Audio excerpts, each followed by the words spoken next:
Before we delve into this gripping narrative, please share in the comments where you're tuning in from to experience this poignant tale. The Edge of Fate. I remember the day as if it were etched into my mind, a moment frozen in time like a cruel trick of the universe. It was supposed to be an ordinary afternoon, just another day on the cliffs, where silence reigned, the wind howled in whispers, and the world stretched endlessly below. But that day, fate had other plans. I had been climbing for years, navigating the treacherous ledges and steep rock faces with a kind of reverence. Climbing wasn't just a hobby for me. It was a way of life, a place where I could lose myself in the rhythm of each foothold and hand grip, where my mind emptied of all the worries the real world constantly threw at me. That day, I had chosen the familiar route along Eagle's Edge, a towering cliffside known for its breathtaking views, but also for the danger it posed to the careless or the unprepared. It started with a scream so raw, so desperate, that it sliced through the air like a blade. I froze. It wasn't the cry of a reckless hiker losing their footing, nor the startled shout of a tourist who had wandered too close to the edge. No, this was different. This was terror. This was someone fighting against something impossible. I spun toward the sound, my heart pounding in my chest, my instincts already taking over. And that's when I saw them. Two figures, silhouetted against the bright afternoon sun. A man and a little girl. They were standing at the very edge of the cliff. Something about the scene didn't sit right. The girl, no more than 8 or 9, had her arms raised, flailing in panic. Her small body trembled, and she was desperately trying to pull away. But the man, gripping her tiny wrist with a force too strong for a child to fight, held her there. He wasn't comforting her. He wasn't helping her. He was pushing her. My mind refused to believe it at first. No father could do something like that. Maybe it was a misunderstanding. Maybe he was trying to pull her back, not force her forward. But then, in the span of a single heartbeat, the horror became real. The man shoved the girl with both hands. She screamed. And she fell. I didn't think. I just acted. I lunged toward the edge, my body moving before my mind could catch up. My instincts, the ones honed through years of climbing, kicked in. I dropped to my stomach and reached out, stretching as far as I could. My fingers grazed the air. And then, miraculously, I caught her. Her tiny hand slammed into mine. I gritted my teeth, my muscles straining as I clung to her with everything I had. My other hand scrambled against the dirt, finding purchase against a rock, anchoring myself. Below me, the abyss yawned, the drop sheer and merciless. She was dangling. Her legs kicked wildly, her terrified sobs echoing against the canyon walls. "I got you," I shouted, tightening my grip. "Hold on, kid, don't let go." She was crying, gasping, her little fingers clinging to mine with everything she had. I looked up. The man was still standing there, still watching.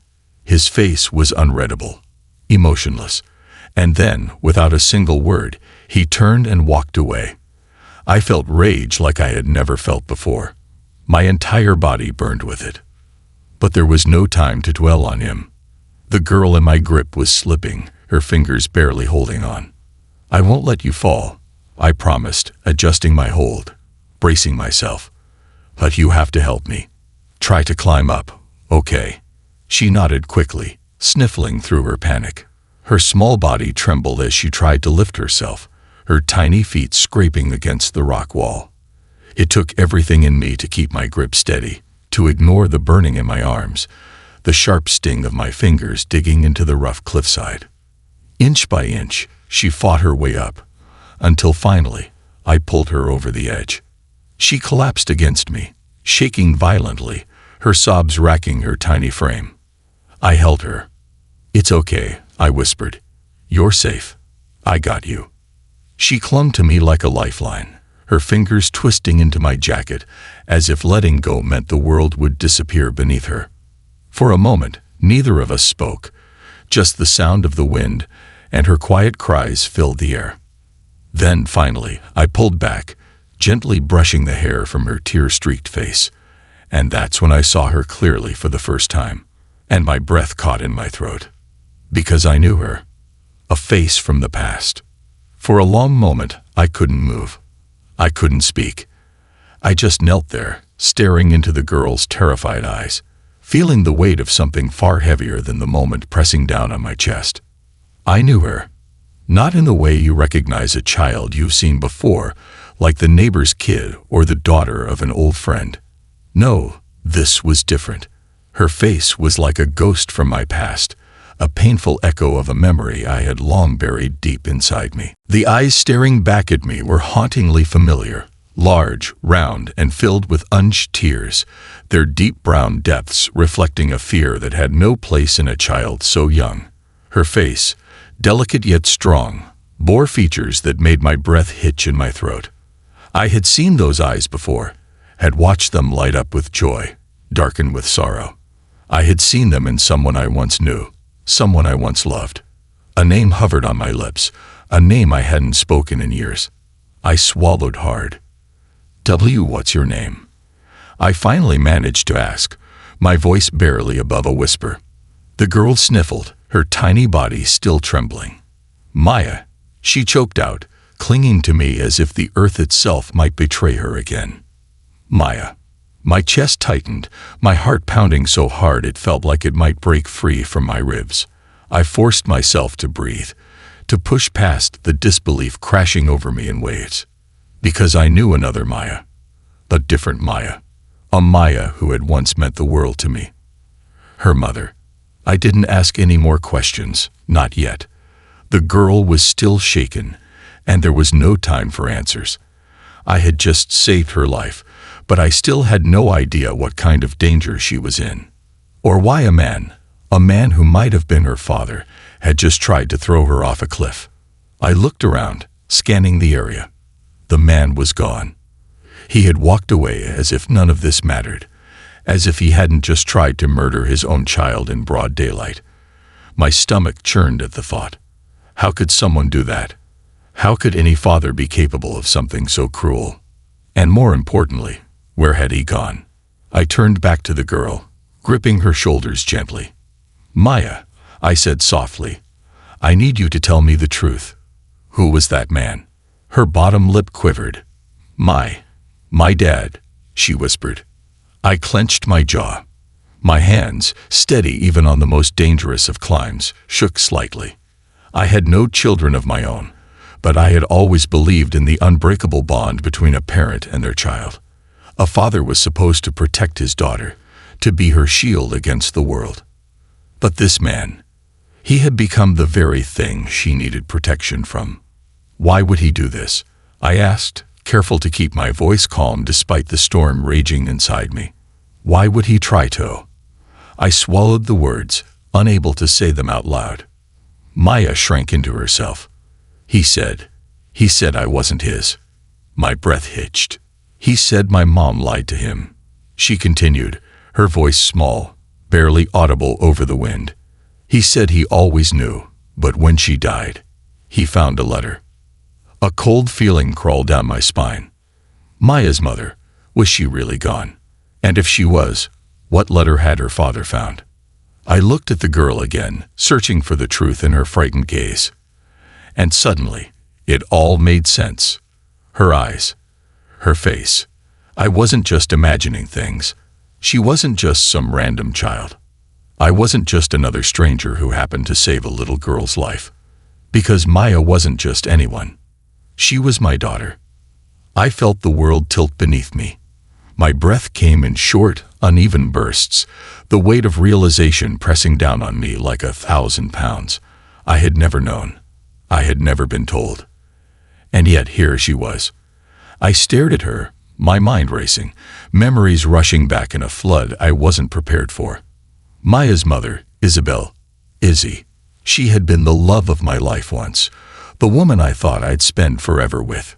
We had been young, reckless, too in love to care about anything else. But life had other plans. We broke apart before I ever knew she was pregnant. And now this little girl, The child I had unknowingly left behind had just been thrown off a cliff by the man she had believed to be her father. A man who, in his rage and bitterness, had tried to erase her existence. I felt sick. My fists clenched. I wanted to find him, to demand answers, to make him pay for what he had done. But Maya needed me more than my anger did. I took a deep breath and looked her in the eyes. "Maya," I said carefully, "we have to go." She hesitated. "But where?" "Somewhere safe." I didn't know where yet.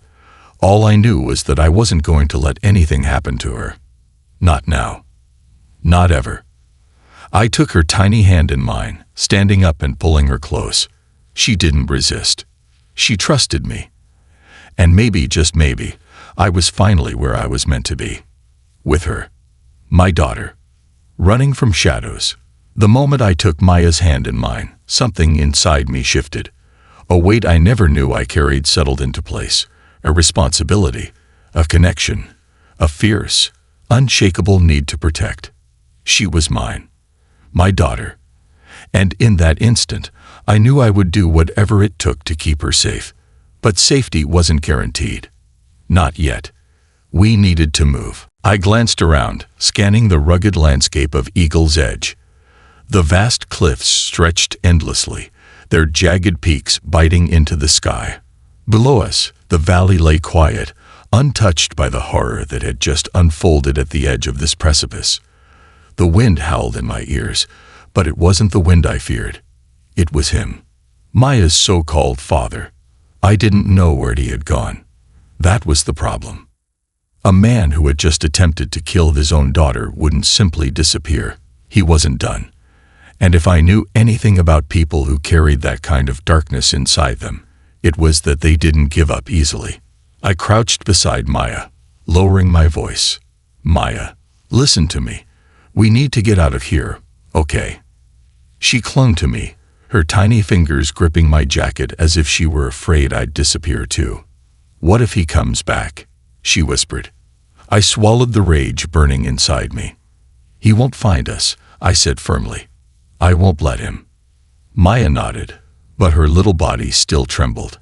She was exhausted, terrified, barely able to process what had happened. And she had every right to be. But there was no time to stop. I scooped her up in my arms. She barely weighed anything, her fragile frame light as a feather. As soon as I stood, I moved. Fast. The trail down the cliffs was narrow, winding, and dangerous.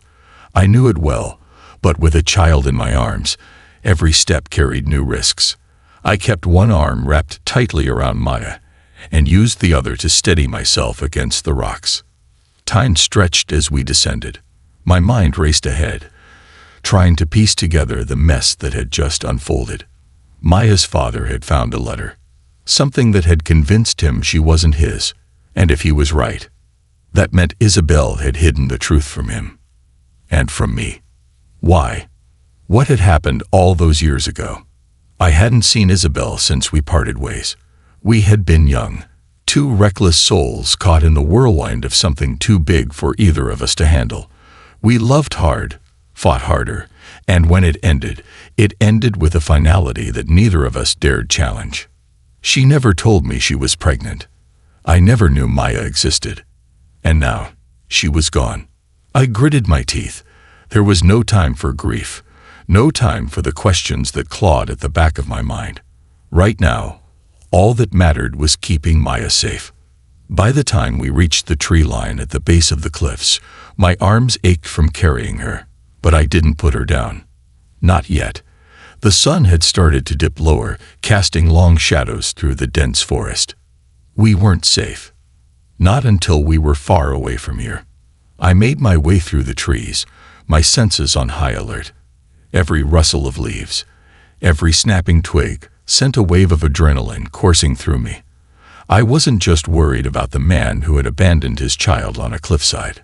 I was worried about what he might do next. Maya stirred in my arms. "Where are we going?" she asked softly. I exhaled, trying to keep my voice calm. "Someplace safe. Do you trust me?" She hesitated, then nodded. Yes, something inside me cracked. This little girl, who had just survived the most terrifying moment of her life, still had the courage to trust a stranger, to trust me. And I wasn't about to let her down. I shifted my grip, finally setting her down as we reached a small clearing. I knelt in front of her, brushing her hair out of her face. "Maya, do you have anywhere to go? Any family?" She bit her lip, shaking her head. "No, my dad. He never let me see anyone. He said we didn't have family." My stomach twisted. That meant we were truly alone. I ran a hand through my hair, thinking. "Okay," I said, making a decision. "We're getting out of here. I'll take you somewhere safe."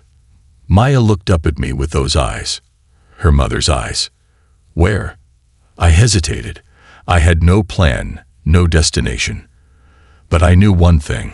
I wasn't going to let her go. I wasn't going to fail her. "Someplace where no one can hurt you," I said.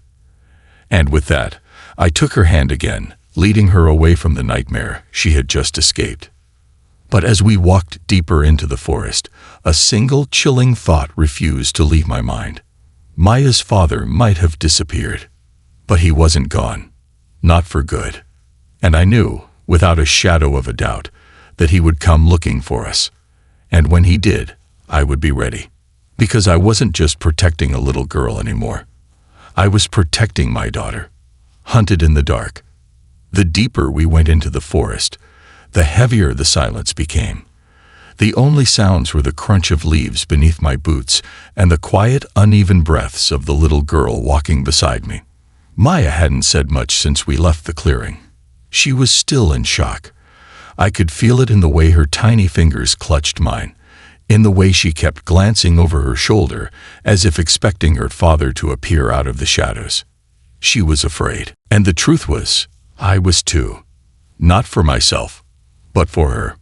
Maya's father, if I could even call him that, was still out there. He hadn't simply disappeared. Men like him didn't give up easily. He had been willing to kill his own daughter to erase her existence, to rid himself of the burden of a child he no longer saw as his own. That kind of hatred didn't vanish in an instant, which meant he was coming. I squeezed Maya's hand gently, trying to reassure her. "We're almost there," I murmured, even though I had no idea where there was. She nodded, but she didn't look convinced. Neither was I. The sun had almost disappeared beyond the horizon, casting eerie shadows between the trees. I needed to find shelter before night fell completely. The forest could be dangerous, but not as dangerous as the man who might be hunting us. I scanned the area, my mind racing. I knew these woods well enough. Years of climbing had given me an intimate knowledge of every trail, every hidden path. And if we were lucky, there was an abandoned ranger's cabin a few miles from here. It wasn't much, but it would be enough to keep us safe for the night, or at least safer than staying out in the open. I crouched beside Maya. "I need you to be strong for just a little longer," I said. "We're going to a safe place, but we have to move fast. Can you do that?" Maya hesitated, then nodded. I gave her a small smile. "That's my girl. My girl." The words had slipped out before I even realized it. But they felt right. She was mine, and I would protect her. We pressed on, moving faster now. The trees blurred past us, the cool night air biting at my skin. My instincts were sharp, every noise making me tense, every rustling leaf setting me on edge. I wasn't just a climber anymore. I was prey, and someone was out there, watching. I felt it before I saw it. That creeping sensation, the awareness of unseen eyes tracking your every move. I stopped abruptly, pulling Maya behind me. "What is it?" she whispered. I held up a hand, signaling for silence. I listened. The wind rustled through the trees, carrying with it the scent of damp earth and pine. The usual sounds of the forest, chirping crickets, distant owl calls, had disappeared. And then I heard it. A branch snapping. Too heavy to be an animal. Too deliberate. Someone was following us. My pulse thundered in my ears. I turned to Maya, lowering my voice to a whisper. "Maya, I need you to trust me, okay? No matter what happens, you stay behind me. Do you understand?"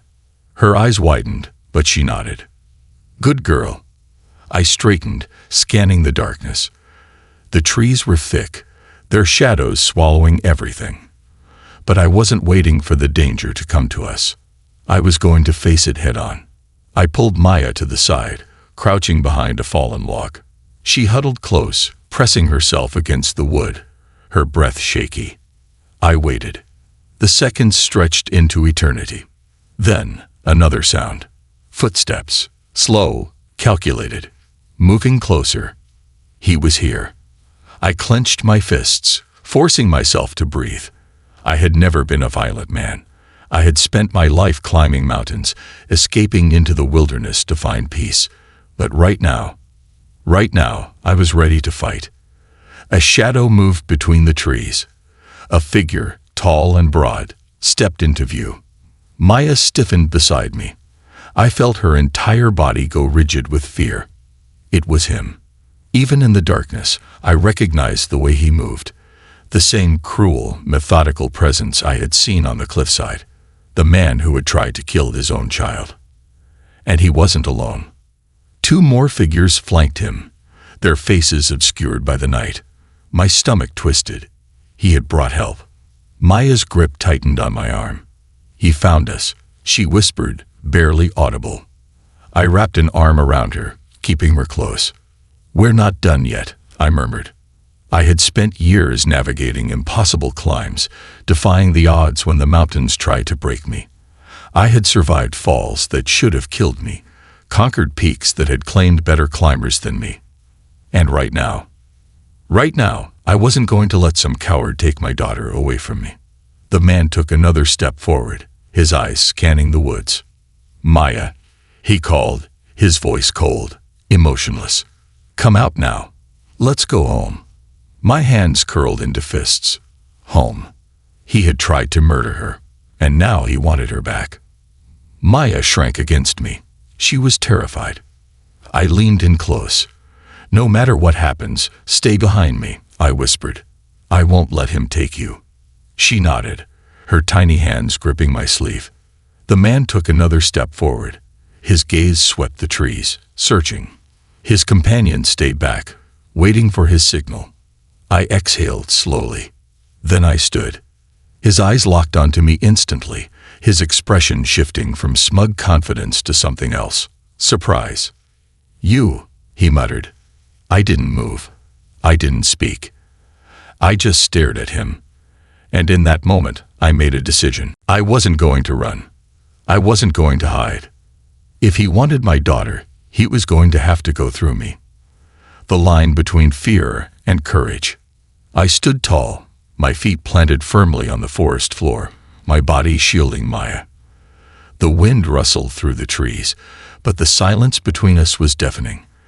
The man, Maya's so-called father, stared at me, his dark eyes narrowing. The two men with him lingered in the shadows, waiting. I knew men like this, cowards who hid behind intimidation, who believed fear was a weapon they could wield against anyone weaker than them. But I wasn't afraid. Not anymore. "You don't belong here," I said, my voice steady. "You lost your right to call her your daughter the moment you tried to kill her." His jaw clenched. "You don't know what you're talking about." I took a step forward. "Don't I?" He exhaled sharply, glancing at his companions. They shifted uneasily, exchanging looks. Maybe they had agreed to help him track us down. But murder, I doubted they had signed up for that. Good. That meant they weren't fully committed to his madness. He turned back to me, his lips curling in disdain. "You don't get to make decisions for her. You're nobody. Just a stranger." I let out a slow breath. "Is that what you think?" I looked down at Maya, who clung to my side. Her fingers gripped my jacket so tightly her knuckles were white. But she wasn't crying anymore. She wasn't trembling. She was listening. I met her eyes. "Maya, listen to me," I said gently. "You get to decide who you trust, who you go with. No one can take that choice away from you. Not him, not me. She swallowed hard, glancing between us. I could see the war inside her, years of fear battling against the flickering hope that maybe, just maybe, she didn't have to go back to the man who had betrayed her. Her father scoffed. "This is ridiculous. Maya, come here." Now. She flinched. The old fear returned to her eyes. I reached down and took her hand in mine, squeezing it reassuringly. "You don't have to go with him," I whispered. "Not if you don't want to." She hesitated, and then she shook her head. The man's expression darkened. "Maya." "No," she said, louder this time. "I'm not going with you." For the first time since I met her, she didn't sound afraid. She sounded sure. Something in the man's face cracked. Maybe it was shock, maybe it was realization, but then it twisted into something ugly. Rage. He took a step forward, and I stepped in front of her. "That's enough," I said. "You don't get to hurt her anymore." His hands curled into fists, his entire body vibrating with fury. "You think you can take her from me?" he hissed. "She's mine." "No," I said firmly. "She's not." And then I heard it. The distant wail of sirens cutting through the trees. His eyes widened. He whipped around, spotting the flicker of flashing lights beyond the tree line. His two companions tensed, their resolve crumbling. "You call the cops," he snarled. "I didn't have to," I replied. "You made too much noise. Someone must have heard." He took a step back, then another. His so-called friends were already moving, slipping away into the darkness. He hesitated, his gaze flickering to Maya one last time. But she wasn't looking at him anymore. She was looking at me. And she wasn't afraid. His jaw tightened. He turned on his heel and ran, vanishing into the woods. I let out a slow breath, the tension in my body finally releasing. The sirens grew closer, the red and blue lights flashing through the trees. I knew the police would take care of the rest. But right now, I only cared about one thing. I knelt beside Maya, brushing a strand of hair from her face. "Are you okay?" She nodded. And then, for the first time, she threw her arms around me, burying her face in my chest. I held her close, my heart pounding. "You saved me," she whispered. I closed my eyes, my grip tightening around her. "I always will." And in that moment I knew. She wasn't just a child I had rescued. She was my daughter, and I wasn't letting go.